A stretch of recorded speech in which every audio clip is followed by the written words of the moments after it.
একটা দোয়া শিখাই দেই, ইনশাআল্লাহ এই দোয়া করলে রিজিক তো বাড়বেই ইনশাআল্লাহ। আপনার যত ঋণ আছে ইনশাআল্লাহ আল্লাহ পাক শোধ করে দিবেন। বিশ্বাস করলেন না?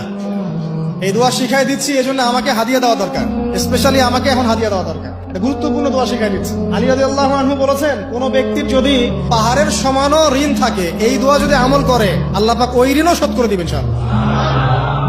ঋণ কেমন জানেন? ওই যে এখন মানুষ ঋণ নিচ্ছে 1 কোটি টাকা ব্যাংক থেকে, 2 কোটি টাকা ব্যাংক থেকে, হ্যাঁ, কত বছর, 10 বছরের জন্য, 20 বছরের জন্য বাড়ি করছে, তাই না?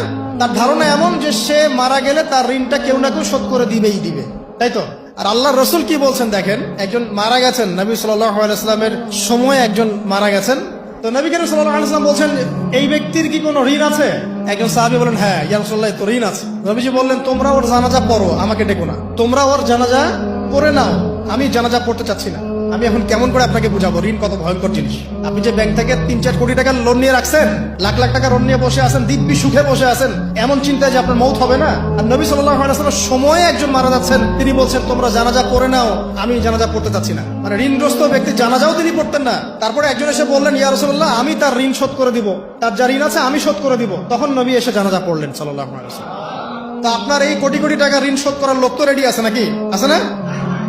সমস্যা নেই, আপনার জানাজা পড়া হবে, আপনার মিলাদও হবে, আপনার একটা বড়সড় দোয়াও হবে ইনশাআল্লাহ। কিন্তু আল্লাহ পাক বলেছেন, শহীদ, আল্লাহর পথে যুদ্ধ করে শহীদ হয়েছে, এই ব্যক্তির আত্মাও ঝুলে থাকে যতক্ষণ পর্যন্ত না তার ঋণটা শোধ করা হয়। এবার বলেন আমি কি বুঝাবো আপনাকে? আর কিছু বলতে হবে? তো এখন সেই দোয়া শিখাচ্ছি আপনাদেরকে, যে দোয়া শিখলে আপনার ঋণ থেকে বাঁচবেন ইনশাআল্লাহ। কত দিবেন বলেন? আচ্ছা, হ্যাঁ, এই তো শুকরিয়া। দোয়া করবেন যেন আল্লাহ পাকের দিনটাকে আল্লাহর জমিনে প্রতিষ্ঠা করতে পারে।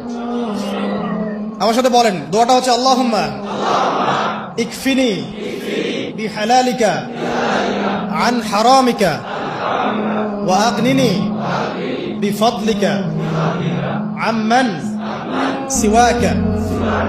এই দোয়াটা ছোট না, এটা মুখস্থ করবেন, সেজদায় পড়বেন, নামাজের সেজদায় পড়বেন, আত্তাহিয়াতু দরুদ শেষ তারপরে পড়বেন, নামাজ শেষে হাত তুলে করবেন, যখন তখন শেষ রাতটা করবেন, ইনশাআল্লাহ দেখবেন আপনার ঋণ বলতে কিছু থাকবে না ইনশাআল্লাহ। যদি থাকেও, বড় কোনো ঋণ থাকেও, আল্লাহ পাক অন্য কোনো মাধ্যমে এটা শোধ করার ব্যবস্থা